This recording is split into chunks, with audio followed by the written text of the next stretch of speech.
Hello বন্ধুরা, creative গল্পের ঠেক চ্যানেলে তোমাদের সবাইকে স্বাগত। তোমরা শুনছো দগ্ধ বাসর। আজকের পর্ব 3 এবং 4। চলো তাহলে দেরি না করে আজকের পর্বটা শুরু করা যাক।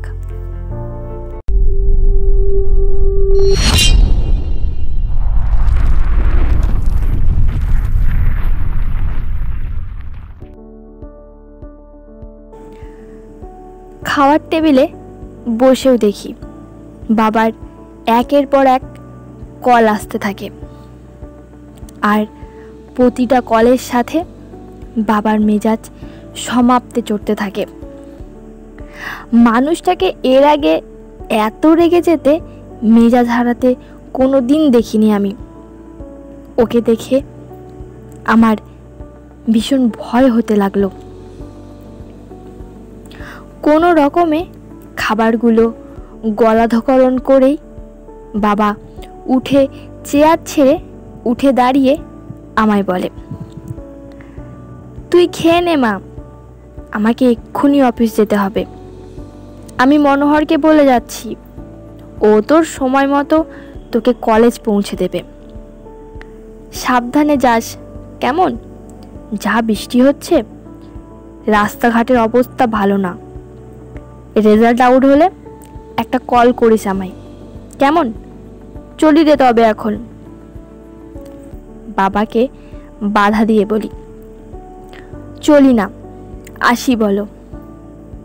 হালকা হেসে বাবা বলে, হ্যাঁ আসি, এবার ঠিক আছে, এবার তবে বেরোই। মৃদু হেসে বাবাকে মেন ডোর পর্যন্ত এগিয়ে দিয়ে আসি। ওর সাদা ইনোভাটা বৃষ্টির মাঝে ঝাপসা হয়ে রাজপথে মিলিয়ে যায় নিমেষে। আমি সেই দিকেই তাকিয়ে থাকি আর মনে মনে ঈশ্বরকে সব ঠিকঠাক করে দেওয়ার জন্য বলতে থাকি বারবার। এখন সকাল 10টা বাজে। সময় যে কি করে কেটে যায় বোঝাই যায় না। আমাকেও এবার বেরোতে হবে।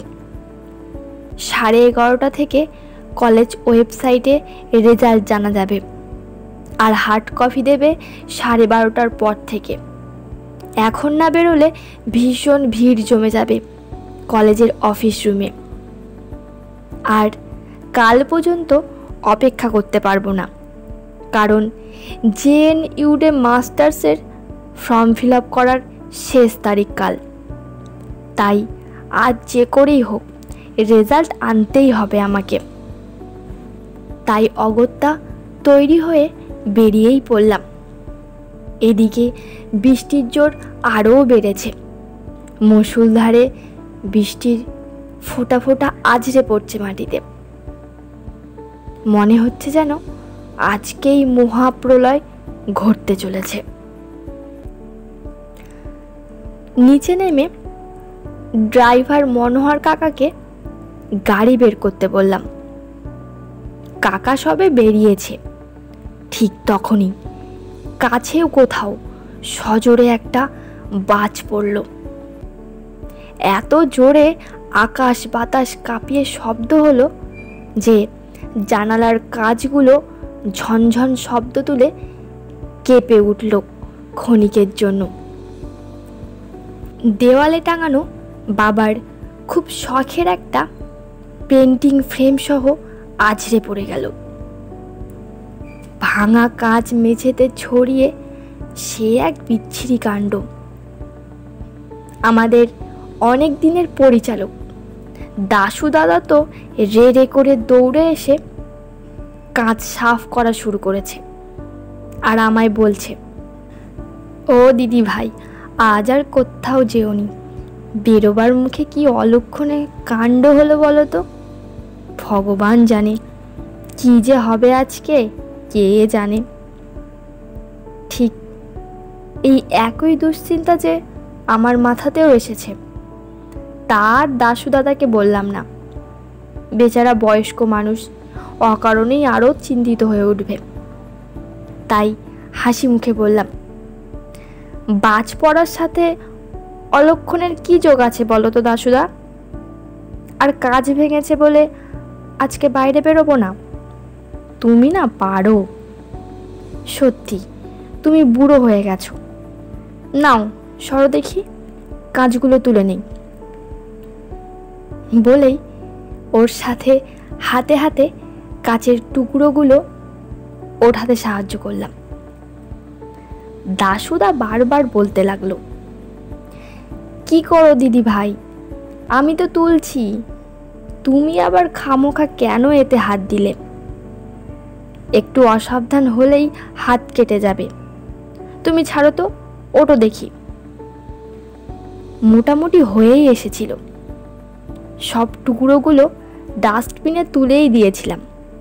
হঠাৎ শেষে আচমকা একটা মাঝারি সাইজের টুকরো পড়ে থাকতে দেখে তুলতে যেতেই ডান হাতের খানিকটা কেটে রক্ত বেরিয়ে গেল। দাশুদা তো দেখেই চেঁচিয়ে উঠেছে, এ কি করলে? বাইরে বেরোবে আর এক্ষুনি হাতটা কাটলো? এ ঠাকুর, আজ রক্ষে করো, রক্ষে করো সকলেরে। আমি হেসে বলি, হয়েছে তোমার? সামান্য হাত কাটলেও ঠাকুরকে ডাকতে হবে বুঝি? দাশুদা বলে, বুঝবে না দিদি ভাই, তোমরা এখনকার ছেলেপুলেরা এসব মানো না, কিন্তু আমরা তো মানি। এমন বেমক্কা কাঁচ ভাঙা, সেই কাঁচে হাত কেটে যাওয়া, এসব ভালো লক্ষণ না গো, এসবই তো কোনো বড় বিপদের পূর্বাভাস।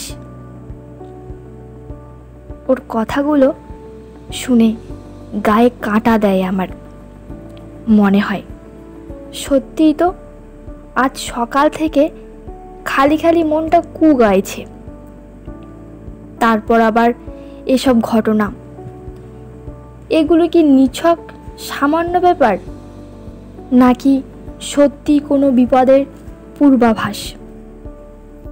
আমি যখন এসব ভাবনায় ব্যস্ত, ঠিক তখন মনোহর কাকা দরজার কাছে এসে ডাক দেয়, দিদিমণি, গাড়ি বের করা হয়ে গেছে, তুমি এসো। আমি মাথা নাড়িয়ে আসছি বলতেই কাকা বেরিয়ে যায়। আমিও আর দেরি করি না, দৌড়ে গিয়ে বেসিন থেকে হাতের থেকে ক্রমাগত বেরোতে থাকা রক্তের ধারাটা ধুয়ে একটা ব্যান্ডেড লাগিয়ে বেরিয়ে পড়ি। পেছনে না তাকিয়েও বুঝি দাশুদা আমার পেছন পেছন দরজার কাছ পর্যন্ত এসে দুহাত জড়ো করে কপালে তুলে বলছে, দুর্গা দুর্গা। এটা দাশুদার বরাবরের অভ্যাস, সেই ছোটোর থেকে দেখছি। আসলে এই মনোহর কাকা, দাশুদা, রান্নার সবিতা পিসি, তপন মালি, এরা সবাই এই বাড়িতে আমার জন্মের আগে থেকে আছে, তাই এই বাড়ির মতোই আমার প্রতিও এদের অপত্য স্নেহ কিছু কম নয়। মাকে হারিয়ে বাবার পাশাপাশি এই মানুষগুলোর অপার ভালোবাসা পেয়েই আমি বড় হয়েছি, তাই আমাকে নিয়ে এদের সামান্য থেকে সামান্যতম কারণেও দুশ্চিন্তা হওয়াটা খুব স্বাভাবিক। বাড়ির বাইরে রাস্তায় বেরোতেই চক্ষু স্থির হয়ে যায়। রাস্তা থেকে বোঝা যায় না যে সেটা রাস্তা না সমুদ্র। চারিদিকে জল থই থই করছে। সেই অগাধ জলের মধ্যেই মনোহর কাকা ধীরে ধীরে খুব সাবধানে গাড়ি এগিয়ে নিয়ে চলল।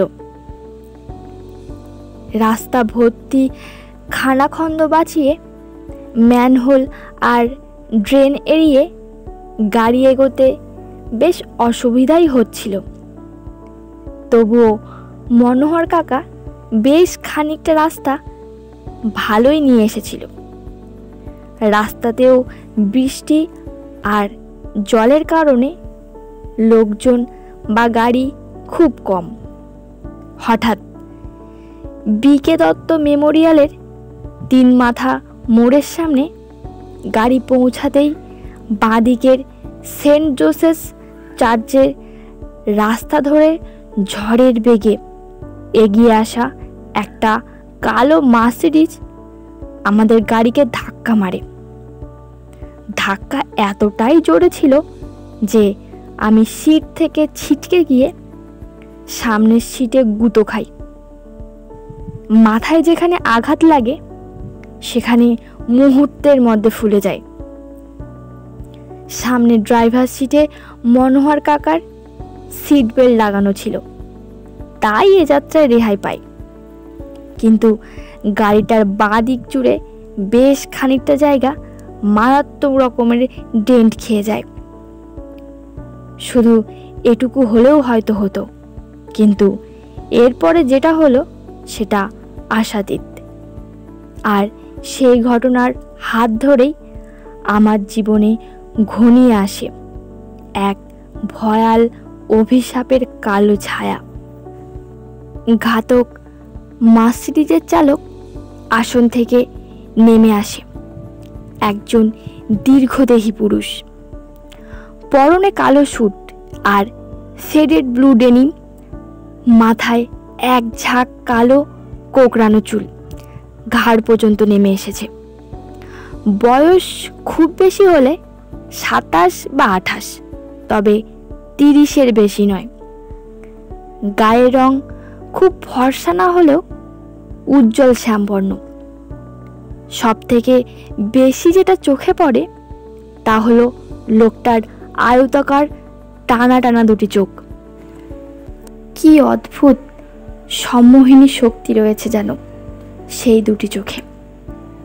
কয়েক পল তাকিয়ে থাকলেই যেন নেশা ধরে যাবে যে কারো। তবে লোকটার পেশিবহুল নির্বোধ আকর্ষণীয় দেহ বা নেশাতুর চোখ বাদ দিলেই লোকটির চেহারায় আর অবয়বে এক ভীষণ রকম কাঠিন্য আর বর্বরতা ধরা পড়ল আমার চোখে।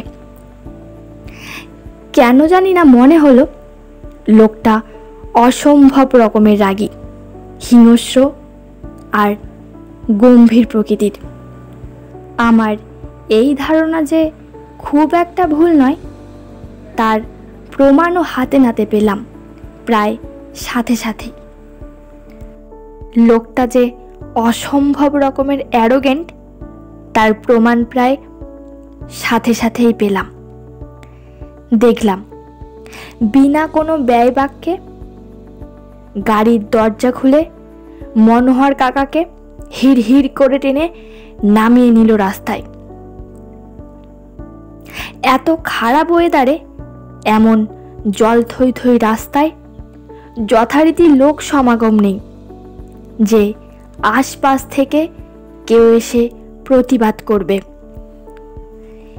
এদিকে লোকটা মনোহর কাকার শার্টের কলার চেপে ধরে গম্ভীর স্বরে নিতান্ত অভদ্রের মতো দুটো ইংরেজি গালি দিয়ে বলতে শুরু করেছে, you middle class cheap bastard, can not you C?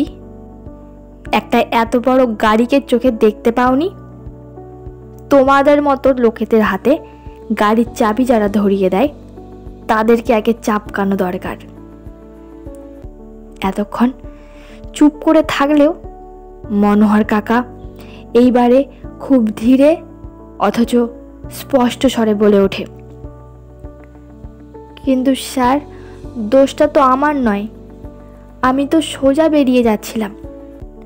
আপনিই তো বিনা হর্ন দিয়েই এমন একটা অ্যাক্সিডেন্ট প্রবণ জায়গায় এত জোরে এসে ধাক্কা দিলেন। এর আগে আর কিছু বলা হয় না মনোহর কাকার 6 ফুট উচ্চতার দৈত্যাকৃতি লোকটা কাকাকে আমাদের গাড়ির বনেটের সাথে চেপে ধরে বলে, how dare you bloody cheap, গাড়ি চালানোটা এখন তাহলে তোমার থেকে শিখতে হবে আমায়? এত দুর্দিন পড়েছে এই আকাশ শর্মার, যে তোমার মতো বিলো লেভেলের লোকের থেকে জ্ঞান শুনতে হবে? প্রায় 50 ছুঁই ছুঁই মানুষটাকে সেই ছোট্ট বয়স থেকে দেখছি। আমার জ্ঞান হওয়ার আগের থেকে বাবার গাড়ি চালাচ্ছে মনোহর কাকা। এতগুলো বছরের মধ্যে কোনো দিন একটা দুর্ঘটনা তো দূরে থাকে, গাড়িতে অবধি দাগ লাগতে দেয়নি। ড্রাইভার হিসেবে এই মানুষটার ওপরে বাবাকে দেখেছি আগা গোড়া চোখ বন্ধ করে ভরসা করে এসেছে। তাই আমি বড় হওয়ার পর আমার যাতায়াতের জন্য গাড়ির দায়িত্ব মনোহর কাকার হাতে তুলে দিতে বাবা দুবার ভাবেনি। আর আজ সেই মানুষটাকেই মাঝ রাস্তায় ওই অজানা অচেনা লোকটার হাতে এভাবে নিগৃহীত হতে দেখে আর চুপ করে বসে থাকতে পারলাম না গাড়ির ভেতরে। দরজা খুলে সবে বেরিয়েছি, তখনই দেখি ওই আকাশ শর্মা কাকাকে মারতে ঘুষি চালিয়েছে। আর পারলাম না নিজেকে থামাতে। মারমুখী লোকটার হাতটা ধরে নিয়ে বললাম, এ কি করছেন আপনি? মনোহর কাকা কি করেছে? দোষ তো আপনার। এমনভাবে কেউ গাড়ি চালায়? এটুকু জানেন না যে কোনো মোড়ের বাঁক ঘুরতে গেলে আগে হর্ন দিতে হয়? আর আপনার গাড়ির তো কোনো ক্ষতিই হয়নি, বরং আপনার কারণে আমার গাড়ির দেখুন কতটা ক্ষতি হলো। দোষ নিজে করে অন্যকে গালিগালাজ করছেন, আবার মারতেও আসছেন। আরও কিছু বলতাম লোকটাকে, কিন্তু তার আগেই মনোহর কাকাকে দেখি 2 হাত জড়ো করে লোকটাকে বলছে, মাফ করে দিন স্যার, ভুল হয়ে গেছে, এবার থেকে ঠিক দেখে শুনে গাড়ি চালাবো। রাগে আমার মাথা আরো গরম হয়ে যায়। যে অন্যায় করলো তার কাছে আবার হাত জোড়ো করে ক্ষমা চাইছে কাকা। রেগে গিয়ে একটু চড়া সুরেই বললাম, কাকা করছোটা কি তুমি? দোষ ওনার, ক্ষমা উনি চাইবেন, তা না বিনা দোষে ক্ষমা চাইতে তোমাকে কে বলেছে শুনি? আমি তো কথা বলছি নাকি? এটা বলেই লোকটার দিকে ফিরে তাকিয়ে বলি, আর এই যে আপনি কি মনে করেন নিজেকে? এই শহরের নবাব, যাকে যা খুশি বলবেন, যেমন ইচ্ছে তেমন ভাবে রাস্তায় চলবেন? আইন বলে একটা বিষয় আছে। কাকাকে এক্ষুনি না ছাড়লে আমি কিন্তু আপনাকে পুলিশে দেব। গাড়ির নম্বর নেওয়া হয়ে গেছে আমার। এই নম্বর ট্রেস করে আপনার কলার অবধি পৌঁছতে পুলিশের কিন্তু খুব বেশি সময় লাগবে না। এক নাগাড়ে এতগুলো কথা বলে আমি নিজেই হাঁপিয়ে যাই। বিশেষত এমন হুমকি দিয়ে কথা কখনো কাউকে বলিনি আমি। তাই নিজের কাছেই নিজেকে কেমন যেন লাগতে থাকে। তবে যাকে এতগুলো কথা বললাম তার কানে আদৌ কোনো কথা গেছে কিনা ভগবান জানে। লোকটাকে দেখলাম কেমন যেন হাঁ করে তাকিয়ে আছে আমার দিকে। মনে হচ্ছে যেন আমি ভিনগ্রহী কোনো প্রাণী, যাকে এই প্রথমবার দেখে চোখ সার্থক করেছেন। এমন অদ্ভুতভাবে কেউ কাউকে দেখে। তবে মনে হয় ভয় দেখানোতে কাজ হয়েছে, কারণ লোকটা দেখলাম কাকার কলার থেকে আস্তে আস্তে হাত সরিয়ে নিল। ছাড়া পেয়েই কাকা আমায় বলল, দিদিমণি গাড়িতে বসো, তোমার দেরি হয়ে যাচ্ছে। আমিও দেরি না করে গাড়িতে উঠে বসলাম। কিন্তু পেছনে তাকাতেই দেখি ওই আকাশ শর্মা এখনো সেই আগের মতো হাঁ করে তাকিয়ে রয়েছে আমার দিকে। যেন ওর চোখের সামনে থেকে গোটা পৃথিবী উধাও হয়ে গেছে। থাকার মধ্যে আছি খালি আমি, ব্যাস, আর কিচ্ছু না। কি জানি বাবা এভাবে কেন দেখে চলেছে, কে জানে। জীবনে কি মেয়ে দেখেনি? ওর এমন এক দৃষ্টিতে বিভোর হয়ে তাকানোয় কেমন যেন ভয় লাগে আমার। অদ্ভুত এক শিহরণ খেলে যায় আমার সারা শরীরে। বড্ড বিচিত্র এই অনুভব, কাউকে বলে বোঝানোর মতো নয়। আর না এমন অনুভূতি আমার এর আগে কখনো হয়েছে। লোকটার চোখের সামনে থাকতেই ভীষণ অস্বস্তি হতে লাগলো আমার। তাই মনোহর কাকাকে বললাম, চলো কাকা। কাকাও ইঞ্জিন স্টার্ট করে গাড়ি এগিয়ে নেয়। বাঁদিকের মিরর গ্লাসে চোখ পড়তেই দেখি ওই লোকটা, আকাশ শর্মা না কি যেন নাম ছাই, এখনো একইভাবে তাকিয়ে আছে আমার গাড়ির দিকে। নাকি আমাকেই অনুসরণ করছে ওই গাঢ় কালো দুটি চোখ। কলেজে পৌঁছাতে যথারীতি অনেক দেরি হয়ে গেছে, তবে আর রেজাল্টের লিস্ট দেখার দরকার নেই। অফিস রুমে গিয়ে অ্যাডমিট কার্ড দেখাতেই রেজাল্ট পেয়ে গেলাম হাতে হাতে। খুব মাত্রাতিরিক্ত ভালো না হলেও নেহাত খারাপ মার্কস পাইনি কোনোটাতেই। মোটের ওপরে বেশ ভালো রেজাল্ট হয়েছে, এভারেজ করলেও তা প্রায় ৭৫%। এই নম্বরে আমার মাস্টার্সে ভর্তি হতে কোনো সমস্যা হবে না, এটা ভাবতেই ভীষণ ভালো লাগছিল যে আমার এত দিনের একটা স্বপ্ন সফল হতে চলেছে। আমি মাস্টার্স করব। উফ, জীবনের আরেক ধাপ এগিয়ে গেলাম আমি। এখন আমি একজন অনার্স গ্র্যাজুয়েট। মাস্টার্সটা কমপ্লিট করতে পারলেই বাবার পাশে দাঁড়িয়ে ব্যবসার হাল ধরব। ছেলে নেই বলে বাবার কোনো দিন ক্ষোভ ছিল না। আমাকেই নিজের সবটুকু উজাড় করে বড় করেছেন। এখন আমি বড় হয়েছি, আমার তো একটা দায়িত্ব আছে বাবার প্রতি। এবারে ধীরে ধীরে নিজের সেই দায়িত্বটাই পালন করতে হবে। একজন ছেলের মতোই বাবার বিজনেসের হাল নিজের কাঁধে নিয়ে তাকে আরো বড় করে তুলব।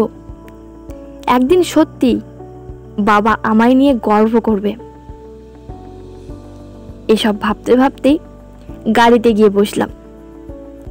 আমায় দেখে মনোহর কাকা একগাল হাসি নিয়ে জিজ্ঞেস করল, কি গো দিদিমণি, কেমন হলো রেজাল্ট? আমিও হেসে বললাম, ভালো হয়েছে কাকা, বেশ ভালো নম্বর নিয়ে পাশ করেছি। আবদারের সুরে আনন্দের সাথে কাকা বলে, আমি জানতাম তোমার রেজাল্ট ভালো হবে। এবার কিন্তু মিষ্টি খাওয়াতে হবে বলে দিলাম। মিষ্টি প্রেমী মনোহর কাকা যে এই আবদার করবে তা আমার জানা ছিল। তাই বললাম, হবে, সব হবে। যাওয়ার পথে একবার রাসবিহারী সুইটসের দিকে গাড়ি নিয়ে যেও, কেমন? ওই দোকানের মিষ্টি বাবার খুব পছন্দের। মনোহর কাকা হেসে মাথা নাড়ালো, তারপর গাড়িতে স্টার্ট দিল। বৃষ্টিটা এখন আগের মতো আরো জোরে না হলেও টিপ টিপ করে অনাবরত পড়েই যাচ্ছে। তবে আকাশে মেঘের ঘন ঘটা কম হয়নি এতটুকু, বরং কুটিল কালো মেঘ জমাট বেঁধে ওই দূরে ঈশান কোণে যেন এক গভীর চক্রান্তের জল বিছচ্ছে। গাড়ির জানালার বন্ধ কাছে মাথা রেখে এসবই দেখছিলাম আমি। হঠাৎ মনে হলো যেন ওই ঘন কালো মেঘের মাঝে একটা অবয়ব দেখলাম, আর সেই অবয়ব অন্য কারো না, সকালের সেই বদ লোকটার, যার নাম আকাশ শর্মা।